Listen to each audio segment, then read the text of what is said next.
નમસ્કાર વિદ્યાર્થી મિત્રો, તમે સૌ કુશળ છો? આજે આપણે જે છે ધોરણ 9 ધોરણ 11 માં વિષય આંકડાશાસ્ત્ર પ્રકરણ નંબર 3 સ્થાનીય સરેરાશના માપો એના વિશેની વાત કરવાના છે. અને પહેલાના વિડિયોઝ ની અંદર આપણે જે છે મધ્ય અને મધ્યસ્થ વિશેની વાત કરી હતી. મધ્યસ્થ પણ સ્થાનીય સરેરાશનો માપ હતા, પણ એની સિવાયના જે ત્રણ માપ વધે છે ચતુર્થક, દશાંશક અને શતાંશક. આજે આપણે એ ટોપિક વિશે વાત કરવાના છીએ. એની અંદર આપણે પહેલા આજે એના સૂત્ર સમજશું અને અવર્ગીકૃત માહિતીમાં દશાંશક, શતાંશક ને તે કેવી રીતે ગોતાય તેની વિશેની વાત આપણે આજે કરવાના છીએ. તો આપણે આજે આ ચેપ્ટર ને આગળ વધારીએ તો આપણે જે છે આપણા સૌથી પહેલો આપણો જે આજે ટોપિક છે સ્થાનીય સરેરાશના માપ, એની અંદર છે ના સૂત્ર. જો વિદ્યાર્થી મિત્રોના સૂત્ર જે છે બધા સરખા લાગશે, પણ જે તફાવત છે ને હું તમને સમજાવીશ કે આની અંદર આ વસ્તુનું ડિફરન્ટ આવે છે, આની અંદર આ વસ્તુ ડિફરન્ટ છે. એટલું ખાલી તમારે સમજવાનું છે. તમને સૂત્ર જે છે યાદ રાખવું સાવ સરળ થઈ જશે. તો હવે જે છે આપણે સૂત્ર સમજીએ આના કે સૂત્ર કેવી રીતે લખાય. બોર્ડ ઉપર બોક્સ બનાવીને તમને સૂત્ર સમજાવું. તો આપણે શરૂઆત કરીએ. તો જો આની અંદર પહેલી વસ્તુ કે ચતુર્થક જે છે એને Q સિમ્બોલ છે, દશાંશક ને D અને શતાંશક ને P. હવે આ ત્રણેય બોક્સ ની અંદર બધાના જે છે સૂત્ર કોણ કેટલા ભાગ કરે છે તેના વિશેની આપણે આખી વાત કરીએ. તો જો પહેલું ચતુર્થક કેટલા ભાગ કરે? તો કોઈ પણ વસ્તુના ચાર સરખા ભાગ કરે એને ચતુર્થક કહેવાય. કોઈ પણ વસ્તુના ચાર સરખા ભાગ કરે. એવી રીતે દશાંશક કોઈ પણ વસ્તુના 10 સરખા ભાગ કરે. અને શતાંશક કોઈ પણ વસ્તુના 100 સરખા ભાગ કરે.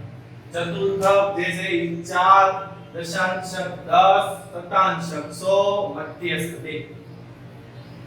હવે બીજો સવાલ, એની સંખ્યા કેટલી? તો આની સંખ્યા 3 છે. સંખ્યા કેટલી છે? 3. Q1, Q2 અને Q3. ચતુર્થક જે છે ભાગ 4 કરે, પરંતુ એની સંખ્યા કેટલી છે? 3. એવી રીતે દશાંશકની સંખ્યા કેટલી છે? 9. કયા? તો કે D1, D2, D3 dash dash dash D10, D9 sorry D9. એટલે સંખ્યા પૂછે તો 3, 9 અને 99. P1, P2 dash dash dash P99. તો આ પહેલી વસ્તુ તમને MCQ ને એ બધી વસ્તુમાં તમને જે છે કામ આવે. દશાંશકની સંખ્યા કેટલી, તે કેટલા ભાગ કરે, શતાંશકની સંખ્યા કેટલી, તે કેટલા ભાગ કરે. એટલે પહેલો આ ટોપિક જે છે આ ઉપરના બે જે છે આપણા પ્રશ્ન એ આપણને MCQ ની અંદર જે છે કામ આવી શકે.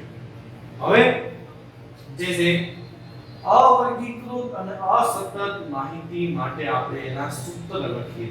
જો અવર્ગીકૃત અને અસતત, સતત એટલે વર્ગીકૃતમાં જ આવે છે, યાદ રાખજો. સતત એ વર્ગીકૃતમાં જ આવે છે, પણ અવર્ગીકૃત અને અસતત બેના સૂત્ર જે છે ને એ સરખા છે. અવર્ગીકૃત અને અસતતના સૂત્ર જે છે એ સરખા છે. હવે સૂત્ર જે છે ને એની વિશેની વાત કરું. પહેલા અહીંયા કેવી રીતે લખાય? અહીંયા Q J લખવાનું, અહીંયા P J લખવાનું, D J, D પછી J હારવા નહીં આવે તો નીચે, પછી અહીંયા P J લખવાનું, પછી જો અહીંયા J બનતે પહેલા J બધાના અંશમાં n+1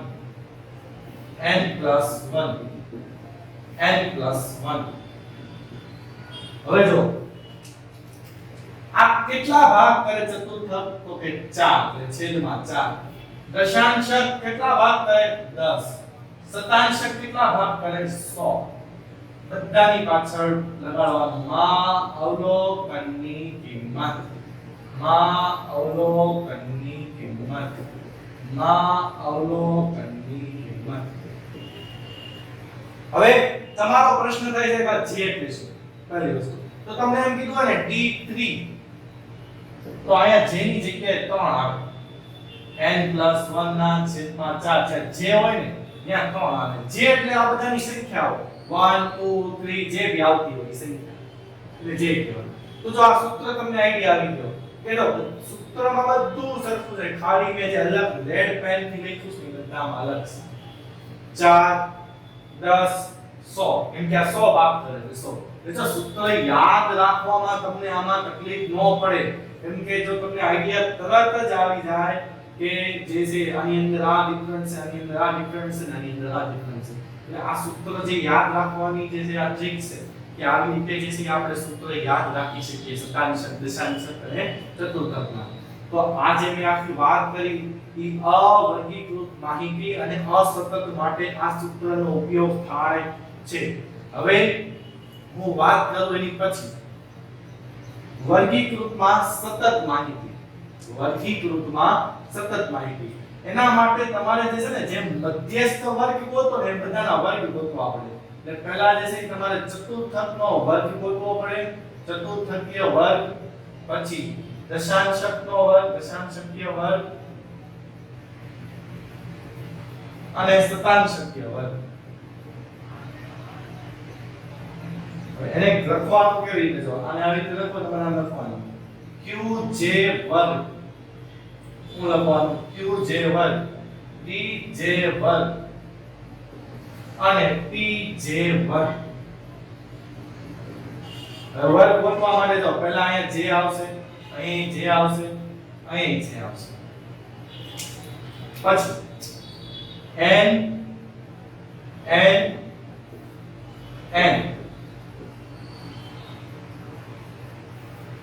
હાલો ચતુર્થક કેટલા ભાગ કરે તો કે 4 તો અહીંયા 4 આવશે દશાંશક તો કે 10 આવશે શતાંશક તો કે 100 તો અહીંયા 100 આવશે એટલે પહેલા જે છે એનો વર્ગ આપણે મેળવવો પડે ઈ વર્ગ મેળવવા માટે જે છે વિદ્યાર્થી મિત્રો પહેલા આ સૂત્ર તમારે મૂકવું પડે એટલે કેમ આપણે મધ્યસ્થ વર્ગ ગોતતા મધ્યસ્થ વર્ગ મળે પછી એને જઈને આપણે CF માં જોતા તો સેમ પ્રોસેસ આમાં ઈ જ કરવાની છે પણ પહેલું કે આપણને એનો વર્ગ ગોતવો ને વર્ગમાં બધામાં જે છે ઈ સૂત્ર અલગ અલગ આવે એટલે પહેલા અહીં આપણે હવે જો હવેનું સૂત્ર qj dj અને pj ગોતવાનું સૂત્ર જો પહેલા બધામાં l પ્લસ તમે ઓલામાં n/2 અને અહીંયા cf આપણે બધામાં cf લખશું cf એના છેદમાં f પ્લસ cf એના છેદમાં f cf એના છેદમાં f બધાને ગુણ્યા c હવે નવું શું આવશે તો જો ઓલામાં કેમ n/2 મધ્યસ્થમાં લખતા એમાં એવી રીતે અહીંયા લખવાનું j n/4 અહીંયા લખવાનું j n/10 j n/100 એટલે કે અહીંયા જે જવાબ આવ્યો ને એ તમારે લખવાનો સિમ્પલ પણ સૂત્ર તમારે આવી રીતે લખવાનું છે તો જો આ જે છે ઈ સ્થાનિય સરેરાશના માપોનું સૂત્ર કેવી રીતે બને ઈ તમને ખાસ આવડવું જોઈએ જો તમને સૂત્ર આવડતા હોય તમને આંકડાશાસ્ત્ર ધોરણ 11 ની અંદર ઘણા બધા સૂત્ર આવે પણ તમે એમ કહો કે સાહેબ બધા સૂત્ર મારે મિક્સ થઈ જાય છે તો પહેલા આપણે બધાને અલગ અલગ યાદ રાખતા શીખો જો અત્યાર સુધી સૂત્ર આવ્યા કોના મધ્યકના તો મધ્યકના બે જ આવ્યા પછી તો કે વિશ્વ મધ્ય અને ભારિત મધ્ય તો બધાના તમારે જે છે ટોપિક વાઇઝ અલગ અલગ સૂત્ર તારવતા જવાના અને એને અલગ અલગ રીતે આપણે લખતા જવાના જેનાથી આપણને બધા મિક્સ ન થાય ટોપિક વાઇઝ સૂત્રને યાદ રાખવાના છે તમારે કે કયા ટોપિકમાં બધાને એક આવા 5-5 વાર લખીને એવી રીતે યાદ ન રાખતા અલગ અલગ ટોપિકના અલગ અલગ જે છે સૂત્ર આપણે યાદ રાખવા કે આ ટોપિકમાં આ સૂત્ર આવી રીતે યાદ રાખવા મધ્યસ્થમાં ને એમાં કેવી રીતે યાદ રાખવા બધાના જે છે એ તમારે સૂત્ર યાદ રાખવા પડે તો આ જે છે સ્થાનિય સરેરાશના માપો ચતુર્થક દશાંશક અને શતાંશકના સૂત્ર છે હવે આપણે જે છે એ અવર્ગીકૃત માહિતી આ સૂત્રને આધારે કેવી રીતે દાખલા ગણાય એના વિશેની વાત આપણે કરીએ. રકમ લખીને આપણે સમજીએ કેવી રીતે દાખલો ગણાય છે. હવે આપણે અવર્ગીકૃત માહિતીનો દાખલાની મદદથી આપણે સમજીએ તો નીચે માહિતી પરથી Q1 B7 અને P40 ગોતો. આપણને આવી રીતે માહિતી આપી છે. હવે આના આધારે આપણે આ ત્રણ પ્રશ્નના જવાબ મેળવવાના છે. તો પહેલું કામ જો વિદ્યાર્થી મિત્રો પહેલું કામ કરવાનું અને ચડતા ક્રમમાં ગોઠવવાનું. મધ્યસ્થની જેમ આને ચડતા ક્રમમાં ગોઠવવું પડે.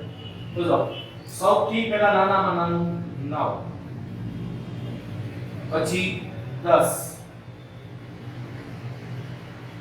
એની પછી 10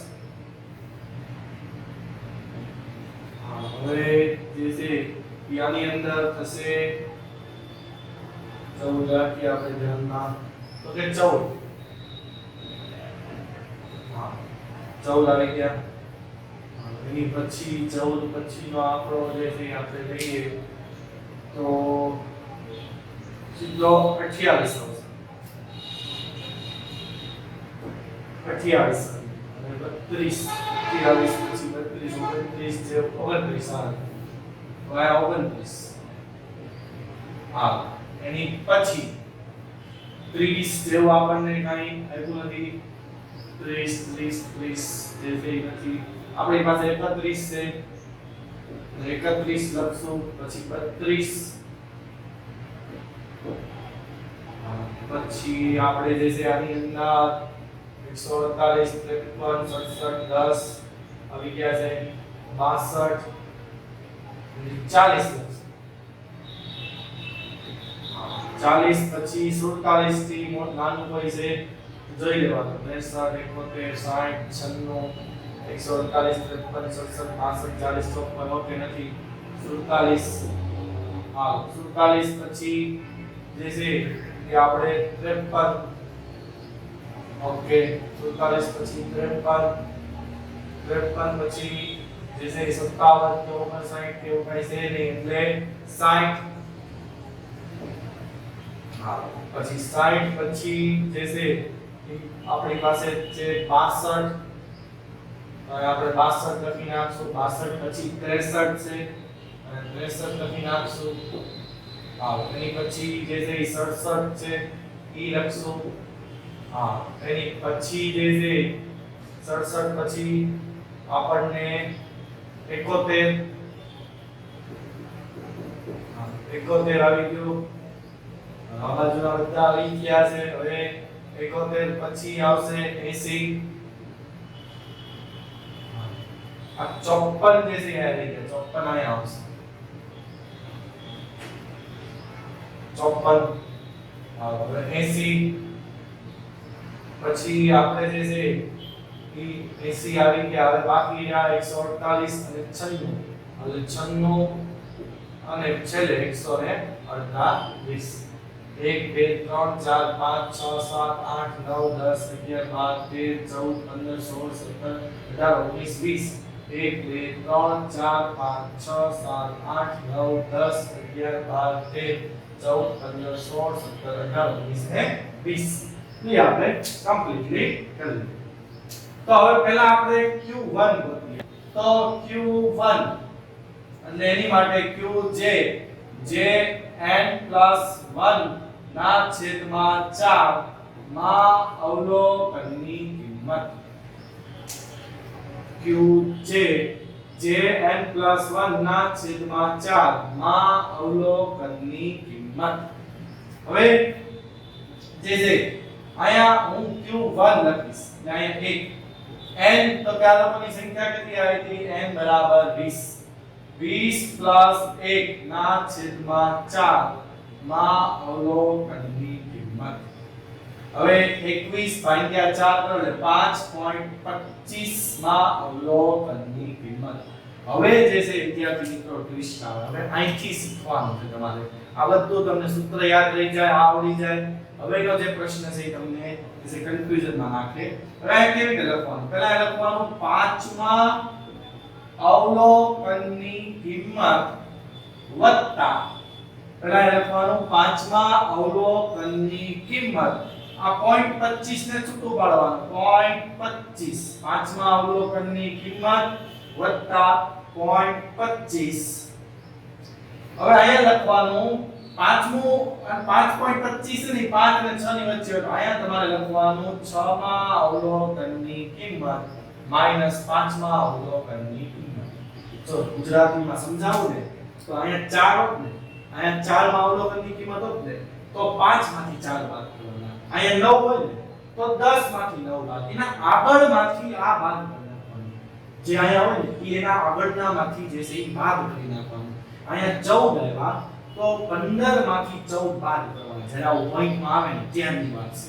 હવે જો વિદ્યાર્થી મિત્રો પાંચમા અવલોકનની કિંમત તો પહેલું જડતા કરવાનું પહેલું બીજું ત્રીજું ચોથું અને પાંચમું 28 છે. પાંચમું જે છે 28 છે.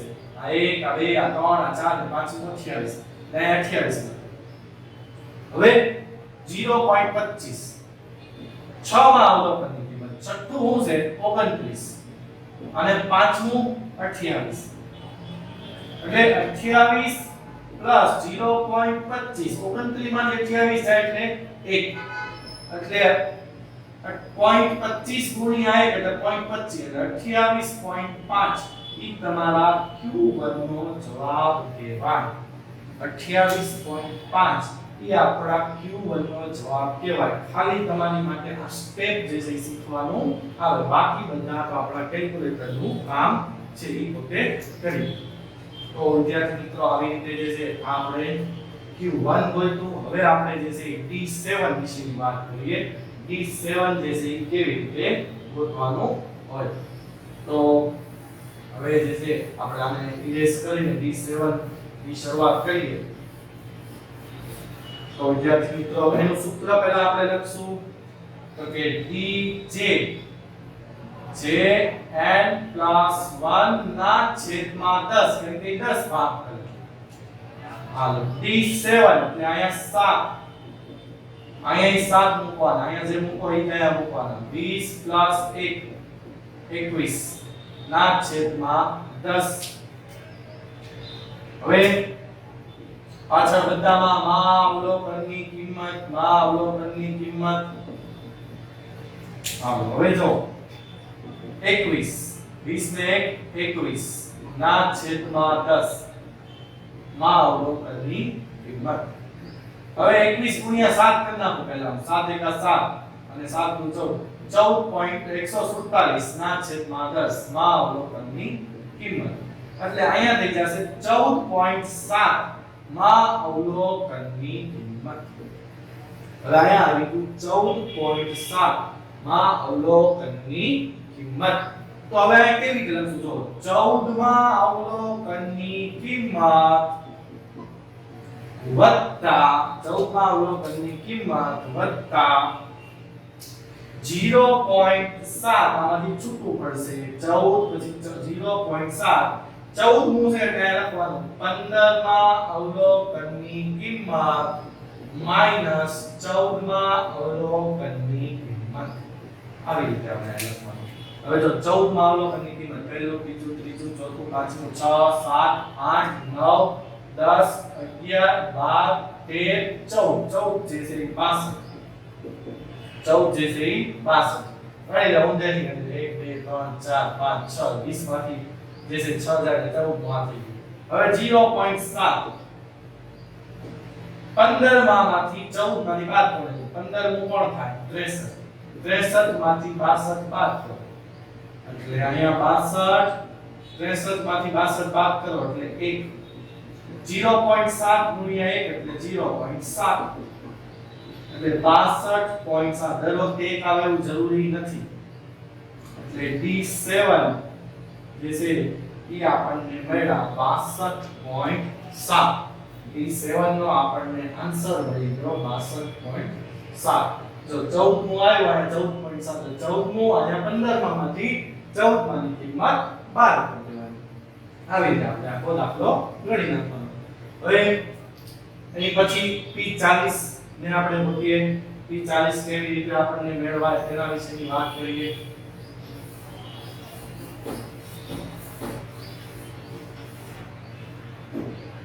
જો વિદ્યાર્થી મિત્રો આ લખશું pj જે n + 1 ના છેદમાં 100 આવશે કે ત્યાં 100 ભાગ કરે માં અવલોકનની કિંમત. તો હવે p70 એટલે અહીંયા જે છે સોરી p40 કીધા છે અહીંયા 40 તો j બરાબર 40 અહીંયા 20 n બરાબર 21 ના છેદમાં 100 માં અવલોકનની કિંમત. હવે જો 40 ગુણ્યા 21 ના છેદમાં 100 બિંદુ બિંદુ ઉડી ગયું બરાબર. અહીંયા પેલા માં અવલોકનની કિંમત લખી નાખવાની ભૂલાય નહીં. બિંદુ બિંદુ ઉડી ગયું 21 84 ભાગ્યા 10 8.4 માં અવલોકનની કિંમત. 8.4 માં અવલોકનની કિંમત. હવે અહીંયા હું લખશો 8 માં અવલોકનની કિંમત વત્તા 0.4 9 માં અવલોકનની કિંમત માઈનસ 8 માં અવલોકનની કિંમત. અહીંયા 8 છે 9 માંથી 8 બાદ કરવાનું 8 માંની કિંમત તો પહેલું બીજું ત્રીજું ચોથું પાંચમું છઠ્ઠું સાતમું આઠમું 32 આઠમું જે છે 32 0.4 નવમું 40 માઈનસ 32 આઠમું તો 32 પ્લસ 0.4 અહીંયા 8 હવે 0.4 ગુણ્યા 8 કરો એટલે 3.2 મળે એટલે 35.2 ઈ તમારો p40 નો જવાબ કહેવાય. એટલે આવી રીતે p40 તમને મળે. તો વિદ્યાર્થી મિત્રો આ દાખલો તમને જે છે આમાંથી 2 માર્કમાં એક જ ઓપ્શન પૂછાય 3 માર્કમાં ત્રણેય ઓપ્શન પૂછી શકે. તો આપણને આની પછીના ચેપ્ટરમાં પણ ખૂબ જ કામ આવવાનું છે. આ ચેપ્ટર પૂરતું નહીં આની પછીના ચેપ્ટરમાં Q તો ખાસ કામ આવવાનું Q1 Q2 Q3 તો ખાસ કામ આવવાના છે.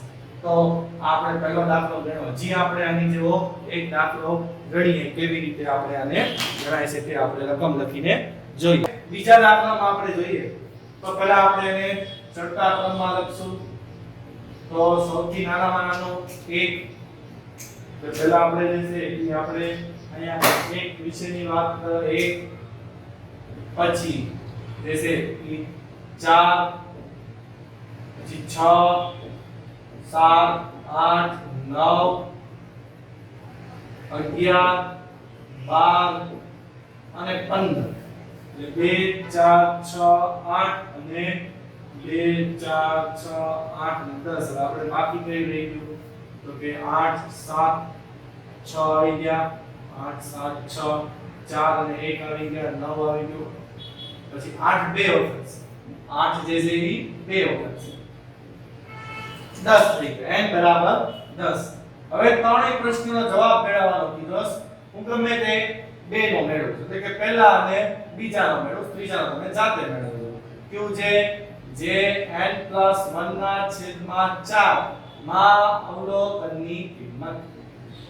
તો આપણે q3 ગોતવાનું કીધું છે એટલે 3 પછી અહીંયા રહેશે ઈ આપણને n તો કે n 10 પ્લસ 1 ના છેદમાં 4 માં અવલોકનની કિંમત એટલે 10 ને 11 ગુણ્યા 3 33 ભાગ્યા 4 33 ભાગ્યા 4 માં અવલોકનની કિંમત 33 ભાગ્યા 4 એટલે 8.25 8.25 માં અવલોકનની કિંમત. તો હવે હું લખશું 8 માં અવલોકનની કિંમત વત્તા 0.25 9 માં અવલોકનની કિંમત માઈનસ 8 માં અવલોકનની કિંમત. હવે જો 8 માં અવલોકનની કિંમત તો કે 11 ચોથા ક્રમમાં પછી 0.25 9 માની તો કે 12 માઈનસ 11 એટલે 11.25 એટલે અહીંયા 12 માંથી 11 એટલે 1 ગુણ્યા 0.25 થાય એટલે 11.25 આપણો આન્સર કહેવાય. તો આવી રીતે Q3 મેળવ્યો. હવે આપણે જે છે એ આપણે P70 જોઈ લઈએ. તમે D8 જે છે જાતે જોઈ લો. તો આની અંદર જે છે p p જે n + 1 ના છેદમાં 100 માં અવલોકનની કિંમત તો p 70 અહીંયા 70 અહીંયા n 10 + 1 ના છેદમાં 100 માં અવલોકનની કિંમત જો બિંદુ ઉડી ગયું 10 ને 1 11 સત્તા 77 ના છેદમાં 10 માં અવલોકનની કિંમત તો 7.7 માં અવલોકનની કિંમત તો 7.7 માં અવલોકનની કિંમત એટલે હું લખશો 7 માં અવલોકનની કિંમત વત્તા 0.7 8 માં અવલોકનની કિંમત માઈનસ 7 માં અવલોકનની કિંમત તો 7 માં અવલોકનની કિંમત એટલે જે છે 9 0.7 8 માંની 11 માઈનસ 9 અને 11 0.7 અને 2 વધે એટલે 7 ગુણ્યા 2 14 એટલે 1.4 એટલે 10.4 એ તમારા P70 નો જવાબ કહેવાય તો વિદ્યાર્થી મિત્રો આવી રીતે જે છે એ P70 મળી જાય ને એ જ રીતે આપણને D8 પણ મળી જાય તો આ રીતે જે છે એ અવર્ગીકૃત માહિતી માટે જે છે એ દશાંશક શતાંશક ચતુર્થક એટલે કે સ્થાનીય સરેરાશના માપો શોધી શકાય તો હવે જે છે વિદ્યાર્થી મિત્રો હું તમને હોમવર્ક માટે પ્રેક્ટિસ માટે કયા દાખલા ગણવાના તેના વિશેની વાત હું તમને જે છે બોર્ડ ઉપર લખી દઉં એટલે તમે એની પ્રેક્ટિસ જે છે એ જાતે કરી શકો કે કેવી રીતે કયા દાખલા જે છે આપણે પ્રેક્ટિસમાં કરવાના છે તેના વિશેની વાત કરીએ પહેલા તો તમે જે છે બોર્ડનો સ્ક્રીનશોટ પાડી લો જેથી તમને એ આઈડિયા આવી જાય કે હોમવર્કની અંદર જે છે શું કરવાનું છે તો પહેલા હું સમજાવી દઉં ઉદાહરણ 25 નો આપણે આજે અભ્યાસ કર્યો તો ઉદાહરણ 25 માં આપણે જે ઓપ્શન ગોત્યા એની સિવાયના ત્રણ ઓપ્શન મેં તમને આપ્યા છે એ ગોતવાના છે Q2 D5 અને B25 Q2 D5 અને B25 આ ત્રણ ઓપ્શન તમારે ગોતવાના એમાં જે છે એ તો ગોતવાના તે ઈ મેં તમને બોર્ડ ઉપર જ બતાવ્યા ફરીથી તમે પ્રેક્ટિસ કરજો એની સિવાય જે છે આપણે આ ત્રણ ગોતવાના પછી સ્વાધ્યાય 3.4 માં તમારે જે છે દાખલા નંબર 1 માં તમને ખાલી ચતુર્થક ગોતવાના કીધા છે તમારે એની સિવાય Q3 ચતુર્થક તો આવી જવાનું છે T6 અને P70 આ ત્રણ વસ્તુ ગોતવાની દાખલા નંબર 1 માં 3.4 પછી સ્વાધ્યાય 3 માં વિભાગ B માં દાખલા નંબર 12 જે છે એમાં પ્રશ્ન તમારે ગોતી લેવાનો છે તો આવી રીતે જે છે તમારે અવર્ગીકૃત માહિતીના દાખલાઓ જે છે એ અહીંયા પૂર્ણ થઈ જાય હવે આની પછીના નેક્સ્ટ વિડિયોની અંદર આપણે અસતત વર્ગીકૃતમાં અસતત જેના સૂત્ર આ જ રહેવાના છે અને તમે જે વિદ્યાર્થી મિત્રો મેં જે તમને સૂત્રનું કોષ્ટક બનાવ્યું એ સૂત્રનું કોષ્ટક 3 વાર તમે લખીને પાકું કરી નાખો જેના લીધે તમને સૂત્ર જે છે એ ન ભૂલાય તમને જે સૂત્ર ભેગા ન થઈ જાય એ ખાસ ધ્યાન રાખવાનું છે તો એ સૂત્ર પણ તમે 3 વાર લખીને પ્રેક્ટિસ કરી શકો છો આજે આપણે આટલું જ ભણવાનું છે એટલે આ હોમવર્ક એટલે કે આ પ્રેક્ટિસના દાખલા છે તમે પ્રેક્ટિસ જે છે એ કરી શકો છો થેન્ક યુ વિદ્યાર્થી મિત્રો